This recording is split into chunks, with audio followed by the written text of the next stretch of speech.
And of course, you do have right here the oldest remaining McDonald's operating in the world. And it is part of the history of Downey. You all know this. But a little bit of the background, the history of it, how it came to be here. This is the drive-in restaurant that Dick and Mac McDonald opened in San Bernardino in the early 1940s.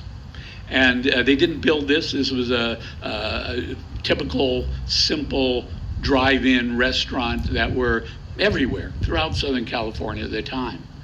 And they had a large menu, but then they realized that they had expenses with such a large menu and having car hops. They had to pay as well to serve, slow things down. So they thought, how can we streamline this whole business? So in 1948, they closed that down, remodeled the building, and opened up a new drive-in hamburger bar. Again, this is in San Bernardino. There you see Mac McDonald on the left and Dick McDonald on the right, standing in front of this newly remodeled building. Notice also what I think, I don't know, Charles, you can probably tell us more. I think that's a Buick, one of theirs, Buick convertible. So they were doing pretty well at that time to have a beautiful car like that. And it opened, it looked like this, 15 cents, hamburgers, milkshakes, French fries, that was it. And it was gangbusters. It instantly became very popular, and you see it there at night when it opened with Klieg lights celebrating the opening of a new hamburger drive-in. But again, that's part of Southern California culture. Now here they are. They were getting some success with the new stand there in San Bernardino, and they talked to a couple of different architects. They wanted a prototype stand that they could build and franchise in many different places, thereby expanding their hamburger empire. There you see them looking at a drawing in the upper left-hand corner. You can get a glimpse of that. This was, again, kind of an extension of that streamlined, modern drive-in restaurant, which was very common in Southern California at the time. I don't know who this architect was. I wish I did know. They did talk to Douglas Honnold, who designed the tiny nailers at La Brea and Sunset, but he turned them down. And instead they went to a Fontana architect, Stanley Clark Meston, who you see here. This is a photo I took of him in 1983 when the nomination of the Downey McDonalds to the National Register of Historic Places was reviewed by the State Historic Resources Commission. The meeting was in San Diego, and Stanley Clark Meston, who I had got to know and interviewed, I invited him to come to hear his design for McDonald's be elevated to the level of National Register of Historic Places. Now, he was a very humble man. He did not brag or boast about having designed such really a significant piece of architecture. But the chairman of the commission, when it was approved, did recognize him, had him stand up, and he received applause for his contribution to American architecture. In the lower right-hand corner, you see an original photograph of the Alhambra McDonald's, which came after the Downey one, but according to the same plan. And here you see the Downey McDonald's as it originally appeared. Now, this is just a really interesting historic document for a number of reasons. You see the stand over there on the right, exactly where it is now, but it had neon letters over the order windows that said hamburgers in one place, French fries in another, and milkshakes in another, all written out in neon. And you would serve yourself. It was self-serve. and you would go from window to window to get whatever the food was that you wanted. That's disappeared now, but you see it in these old photographs. It was in a small shopping center. The Raisin Market was here. Does anybody remember the Raisin Market? It's long gone. But two other things. In the foreground, of course, you see two customized automobiles. Look at the flames on the side of that. It's a 1949 Ford as well. So the McDonald's was already completely integrated into the car culture of Southern California. And here in Downey, that culture was understood, embraced, supported, encouraged, just as a part of daily life for people who wanted to live in the new era, the new post-war era. Finally, prosperity had returned. People were moving out to the suburbs to have backyards, to have parks where their children could play. All of these things which Downey in that period began to embody.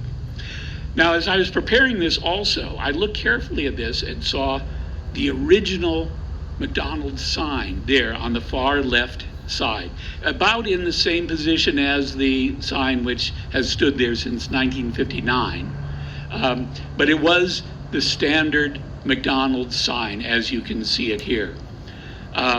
Simple arch, 15-cent placard, the Speedy mascot there, and McDonald's hamburgers. That you would have found at any of the original McDonald's stands. But in 1959, the franchise owners, I think I have them here. Well, here, let's talk about this. Again, in 1959, they decided they needed something a little more emphatic, a little more attractive to grab the attention of people driving by at this major intersection as well. So they had this design, this sign designed with the animated Speedy on the top. This is, again, such a part of Southern California, even Western architecture. You think of the great neon signs of Las Vegas from the same period, the 50s and the 1960s, going higher. What's the purpose of it? It's a landmark. It's a sign. It's supposed to tell you as you're driving down the street in your car, you know, how to orient yourself. Where are you going? Where's the market? Where's the fast food stand? Where is the school? Whatever that you're looking for. And it is signs like this which fitted the way people were living, using their city, driving around, living in their city at that time. The fact that we still have it today, well, I'm going to get to that, is really a great miracle. In fact, I just stopped at it on my way here as well, and you have read the newspaper reports as well. These are some photos by Kim Cooper and Richard Shave, I believe just this last weekend. No, are these Chris? Are these your photos? They're Kim and Richard's then, of what is going on there.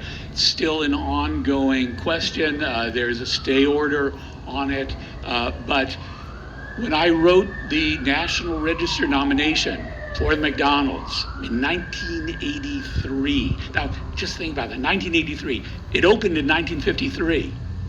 It was 30 years old when it qualified to be a National Register landmark, and it was approved. We had to have extra qualification for a building because it was less than 50 years old. But it passed. It was just so obvious that it was an important national landmark, including the sign. The sign is part of the National Register nomination. So, how did it survive all those years? How did it even start? On the left are the original franchisees from 1953. That's Roger Williams on the left and Bud Landon on the right. And they were the second people ever to get a franchise for a McDonald's. And it was from the McDonald brothers themselves. This was before Ray Crockett even heard of McDonald's. And they ran it until they sold it finally back to the corporation in the 1990s, I believe. On the right, one thing that Roger Williams told me about, a little bit about his past, I wish I'd asked him more questions, but he said he was on the security detail for President Franklin Roosevelt at Yalta in, 1945, I believe. And there you see a photograph of Roosevelt sitting down right in the front in white there. And I haven't been able to identify if Roger is one of those young men standing around him. But more research to be done on that issue. Now, what is important? It's McDonald's. We love it. It's got neon on it. It's great to see as we're driving by. But it's more significant in even a broader sense, a national and even international sense in terms of architectural design. And not only that, city design as well. The invention of this new type of building, a drive-in restaurant. It had to look like something, it had to be a certain size, it had to communicate something.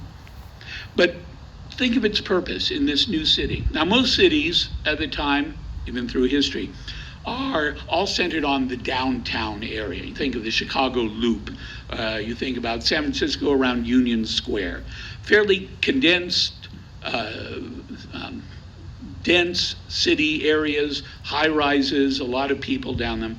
And for something like Manhattan, a traditional city, to get into Manhattan, you would arrive at Grand Central Station, which you see on the right here. Beautiful building, 1911, by Warren and Wetmore. But the name says it all. It was the Grand Central Station. You would come from the suburbs and the outer boroughs, and you would come into one place in the center, in Midtown Manhattan, and then you would take a cab or walk to your business. That was the old city. That was the centralized city. What about this new city that Los Angeles, Southern California, was inventing? A suburban metropolis, horizontal, spread out, connected by the automobile, not by streetcars for that time. And so with this decentralized city, what was going to be a monument? Well, it wasn't going to be one big central McDonald's in the center of town that everybody went to. It was going to be a lot of small units, small buildings spread throughout the entire region. It didn't have to be big, but it had to be powerful. It had to grab your attention. It had to serve its function. So there were literally hundreds of these McDonald's spread around. But now think, how many people went through Grand Central Station, for example, in a day, coming and going? I don't know what the number, but a lot. Then think about the number of people who went to a McDonald's throughout one city, like Los Angeles, throughout that period. It would be equal. It was an important part of the infrastructure of the city. And again, it was invented for Southern California, and the second of those buildings ever built was built right here very properly in Downey. Incidentally, the first one opened in Phoenix in 1953. In June of 1953, the Downey McDonald's opened in August of 1953. The Phoenix one, long gone. The survival of the Downey's one, a miracle. I also like to include this photograph. In the lower right-hand corner, you have a drive-in restaurant designed by one of the masters of modern architecture, Mies van der Rohe, German, head of the Bauhaus for a period of time, then established the Illinois Institute of Technology School of Architecture in Chicago. And he tried his hand at designing a building which would serve this new car-oriented function for this new city. And that's what he designed, and it's quite handsome, very much in the Miesian style. But it was never built. It was designed for Indianapolis, never built. Compare that in terms of its power, its influence, its success as a piece of architecture to the Downey McDonald's. Look at how much influence it has had over the decades now, because of the success of those simple arches, the neon red and white tile, and the glass windows surrounding it as well. It is a much more successful piece of architecture. It served its purpose. It was a form that followed its function brilliantly, and its success proves that.